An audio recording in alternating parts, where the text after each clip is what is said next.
India TV YouTube channel को subscribe करें और बेल आइकन दबाएं। और अब खबर उत्तर प्रदेश से। उत्तर प्रदेश में ऑपरेशन रोहिंग्या को भारत में घुसपैठ कराने वाले एक बड़े रैकेट का पर्दाफाश हुआ। यूपी एटीएस ने गिरोह के 4 मेंबर को गिरफ्तार किया। हैरानी की बात यह, इनके पास से भारतीय नागरिकों की तरह Aadhaar card, voter ID card जैसे दस्तावेज मिले। यूपी एटीएस ने खुलासा किया कि एक साजिश के तहत रोहिंग्या मुसलमानों को वोटर आईडी कार्ड के साथ पश्चिमी यूपी के अलग अलग शहरों में बसाया जा रहा था, ताकि चुनाव के वक्त वोट डालकर रोहिंग्या मुसलमान चुनाव को प्रभावित कर सकें।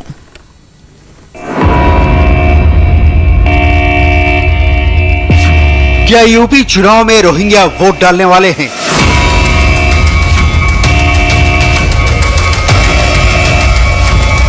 क्या रोहिंग्या को वोट बैंक की तरह तैयार किया जा रहा है? उत्तर प्रदेश में रोहिंग्या को कौन बसा रहा है?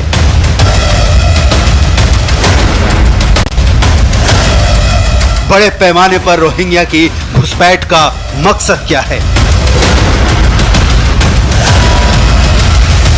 उत्तर प्रदेश में रोहिंग्या को अवैध तरीके से बसाने वाले एक गिरोह का पर्दाफाश हुआ है।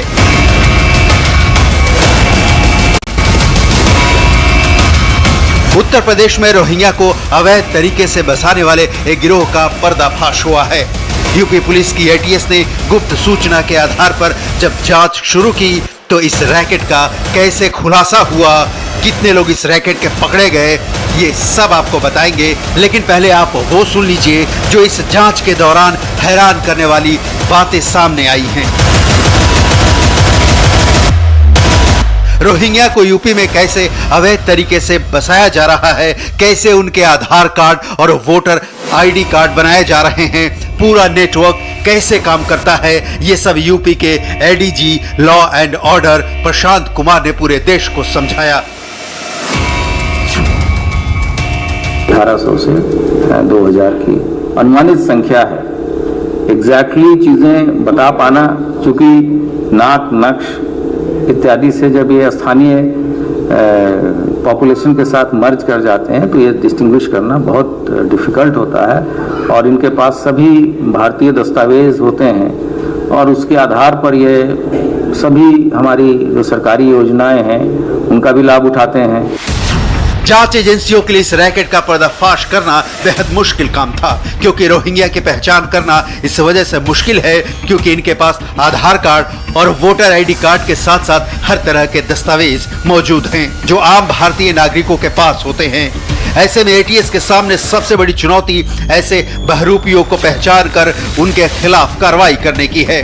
फिलहाल पुलिस के शिकंजा में इस रैकेट के 4 मेंबर्स आए हैं, जिनसे पूछताछ में पता चला है कि यूपी चुनाव से पहले पूरी प्लानिंग के साथ रोहिंग्या को पश्चिमी यूपी के इलाकों में बसाया जा रहा है। गिरफ्तार आरोपी नंबर 1 हाफिज शफीक। गिरफ्तार आरोपी नंबर 2 अजीजुर रहमान। गिरफ्तार आरोपी नंबर 3 मुफीजुर रहमान।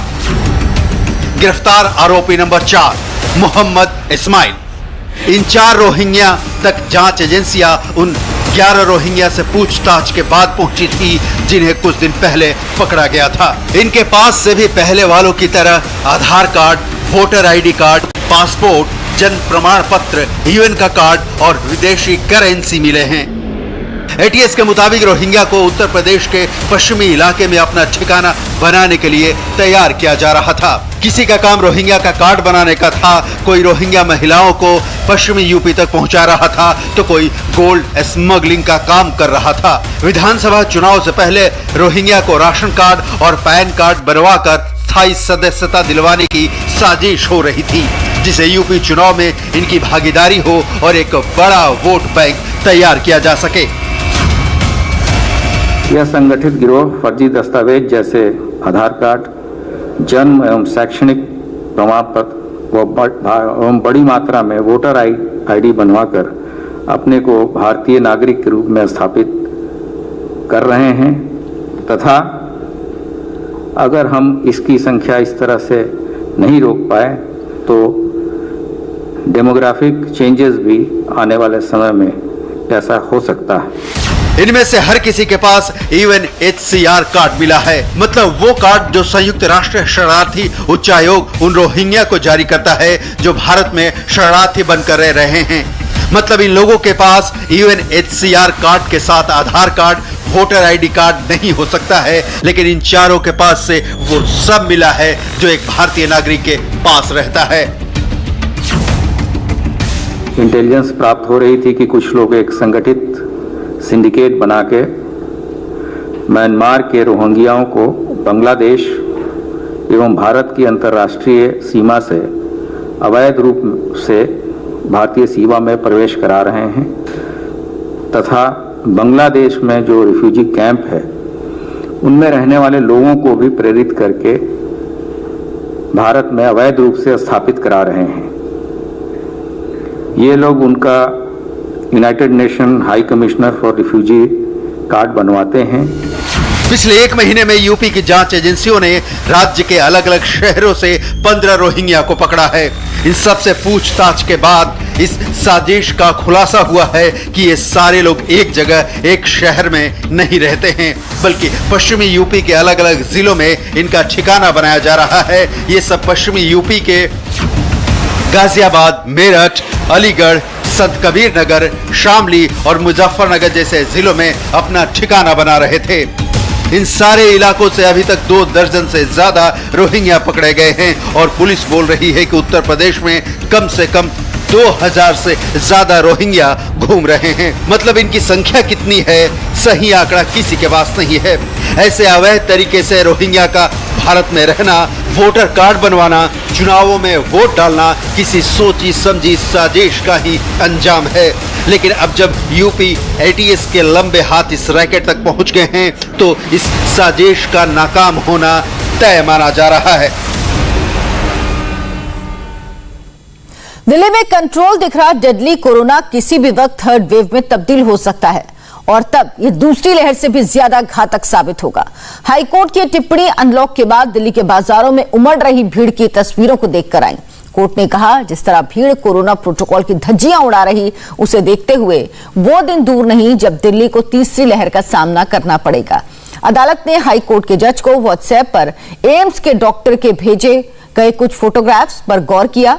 इनमें बाजार में वेंडर कोरोना नियमों का उल्लंघन करते दिख रहे। हाईकोर्ट ने इन फोटोग्राफ्स पर संज्ञान लेकर जनहित याचिका शुरू करते हुए केंद्र, दिल्ली सरकार और दिल्ली पुलिस को नोटिस जारी कर स्टेटस रिपोर्ट तलब की। कोर्ट ने बेहद तल्ख शब्दों में कहा इस तरह की लापरवाही पर तुरंत रोक लगनी चाहिए।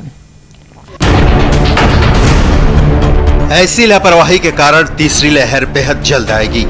इस तरह की लापरवाही की इजाजत नहीं दी जा सकती। अगर इस तरह का बर्ताव जारी रहता है तो हम सब बड़ी मुसीबत में होंगे। अगर ऐसा होता है तो ईश्वर हमारी मदद करे। कोरोना की दूसरी लहर में हम बड़ी कीमत अदा कर चुके हैं। हम नहीं जानते कि कोई ऐसा घर है जो कम या ज्यादा कोरोना की दूसरी लहर की चपेट में न आया हो। कोरोना की दूसरी लहर में लोगों के व्यक्तिगत नुकसान उठाने की यादें अभी बिल्कुल ताजा हैं। जरूरी तौर पर कुछ और कदम उठाने की जरूरत है। नमस्ते, मैं हूं मीनाक्षी जोशी। वीडियो और खबरों से अपडेट रहने के लिए India TV YouTube channel subscribe करें, बेल आइकन दबाना ना भूलें। जुड़े रहें इंडिया टीवी के साथ।